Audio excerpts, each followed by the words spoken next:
Hello guys, स्वागत आहे तुमचं आपल्या चॅनलवर मिशनवरती। आज आपण बघणार आहोत मराठी व्याकरण प्रश्नसंच क्रमांक 28। या अगोदर आपण मराठी व्याकरणाचा प्रश्नसंच क्रमांक 27 बघितला। आय होप तुम्ही तो व्हिडिओ नक्कीच बघितलेला असेल। आपण त्यामध्ये 15 इम्पॉर्टंट क्वेश्चन्स कंप्लीट केलेले होते, जे पोलीस भरतीच्या निर्देशाने खूप इम्पॉर्टंट होते। आपले व्हिडिओ तुम्हाला नक्कीच उपयुक्त ठरणार आहेत, कारण पोलीस भरतीच्या निर्देशाने आपण फक्त इम्पॉर्टंट क्वेश्चनच घेत आहोत। आपण कोणतीच गोकमपट्टी इथे करणार नाहीये। जे क्वेश्चन तुम्हाला खूप उपयुक्त ठरतील तेच क्वेश्चन आपण येथे सरावासाठी घेत आहोत। सो स्टार्ट करूया आपला मराठी व्याकरणाचा प्रश्नसंच क्रमांक 28। प्रश्न क्रमांक 1। एकच शब्द वाक्यात 2 वेळेस वापरल्यामुळे जेव्हा चमत्कृती साधते तेव्हा डॅश अलंकार होतो। पर्याय आहेत अ अनुप्रास, ब यमक, क श्लेष, ड अर्थालंकार। पर्याय क्रमांक क या प्रश्नाचं उत्तर आहे एकच शब्द वाक्यात 2 वेळेस वापरल्यामुळे जेव्हा चमत्कृती साधते तेव्हा श्लेष अलंकार होतो। प्रश्न क्रमांक 2। विधेय म्हणजे पर्याय आहेत अ कर्म, ब पूरक, क कर्ता, ड क्रियापद। पर्याय क्रमांक ड या प्रश्नाचं उत्तर आहे विधेय म्हणजेच क्रियापद। प्रश्न क्रमांक 3। तंबाखू, बटाटा, फणस, हापूस, कोबी हे शब्द मराठी भाषेत कोणत्या परकीय भाषेतून आलेत? पर्याय आहेत अ अरबी, ब फारसी, क पोर्तुगीज, ड तेलुगू। पर्याय क्रमांक क या प्रश्नाचं उत्तर आहे तंबाखू, बटाटा, फणस, हापूस, कोबी हे मराठी भाषेत पोर्तुगीज या भाषेतून आलेले आहेत। प्रश्न क्रमांक 4। बोले तैसा चाले त्याची वंदावे पाऊले या म्हणीचा विरुद्धार्थी म्हण ओळखा। पर्याय आहेत अ नाव मोठे लक्षण खोटे, ब बोलाचाच भात बोलाचीच कढी, क भरवशाच्या म्हशीला टोनगा, ड पुढे तिखट मागे पोचट। बोले तैसा चाले त्याची वंदावे पाऊले म्हणजेच जसा एखादी व्यक्ती बोलतो, जर तो तसंच कृत्य करत असेल त्याच्या जीवनामध्ये तर त्याची पावले वंदावी ही अशी म्हणीचा हा अर्थ आहे। बट त्याच्या आपल्याला विरुद्धार्थी म्हण ओळखायची आहे। तर असा पर्याय आहे पर्याय क्रमांक ब बोलाचाच भात बोलाचीच कढी। म्हणजे एखादी व्यक्ती फक्त बोलतच असतो आणि बोलतच असतो, बस दुसरं तो काहीच करत नाही। तसंच हे विरुद्धार्थी म्हण झाली बोले तैसे चाले त्याची वंदावी पाऊले। प्रश्न क्रमांक 5। रामूला शेळीचे दूध आवडते या वाक्यातील दूध हा शब्द व्याकरणिक दृष्ट्या काय दर्शवतो?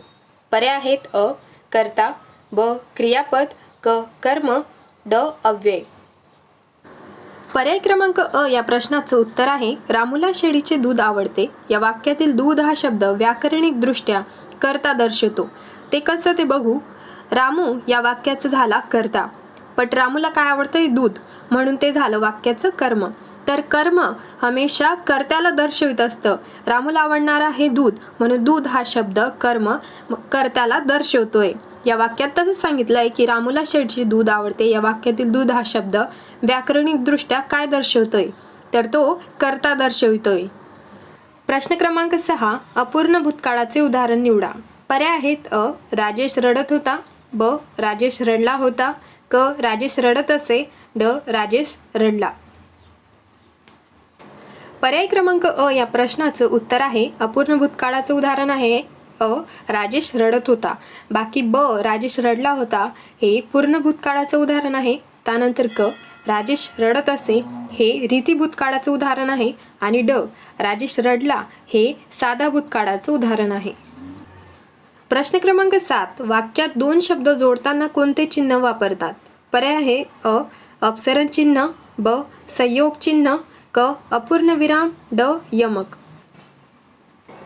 पर्याय क्रमांक ब या प्रश्नाचं उत्तर आहे वाक्यात 2 शब्द आपण जोडत असताना संयोग चिन्ह हे चिन्ह वापरतो। आपला जो पर्याय आहे संयोग चिन्ह त्याच्यावरच लक्षात येतंय संयोग म्हणजेच जोडणे। 2 शब्द जोडताना चिन्ह कोणते वापराल? तर संयोग चिन्ह। प्रश्न क्रमांक 8। तीडपापड होणे या वाक्प्रचाराला समानार्थी वाक्प्रचार ओळखा। पर्याय आहेत अ तोंड सुख घेणे, ब तोल सुटणे, क थैथयाट होणे, ड तोंड सुटणे। पर्याय क्रमांक क या प्रश्नाचं उत्तर आहे तीडपापड होणे या वाक्प्रचाराला समानार्थी वाक्प्रचार आहे थैथयाट होणे। प्रश्न क्रमांक 9।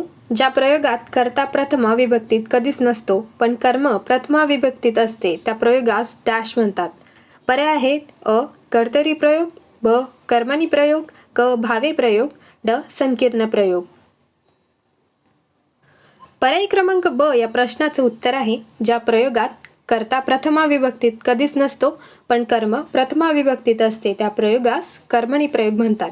जर तुम्ही आपल्या चॅनलवर प्रयोग हा व्हिडिओ बघितला असेल तर तुम्हाला प्रयोगामध्ये कसलीच अडचण येणार नाही. आपण 5 मिनिटमध्ये प्रयोग हा टॉपिक पूर्णपणे क्लिअर केलेला आहे, तोही डिटेल सहित.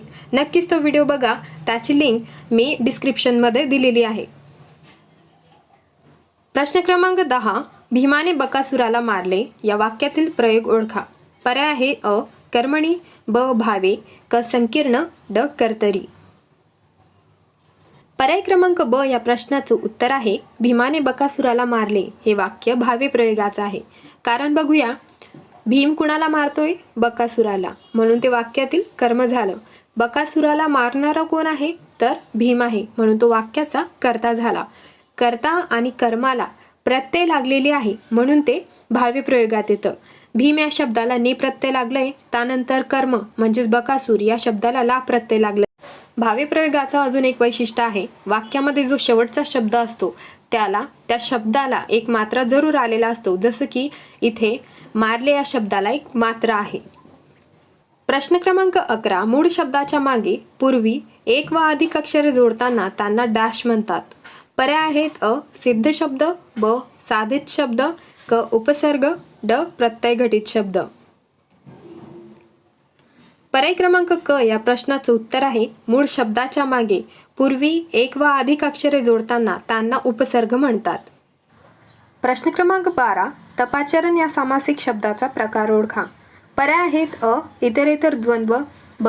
अव्ययीभाव, क. चतुर्थी तत्पुरुष, ड. षष्ठी तत्पुरुष. पर्याय क्रमांक क या प्रश्नाचं उत्तर आहे तपाचरण या सामासिक शब्दाचा प्रकार आहे चतुर्थी तत्पुरुष.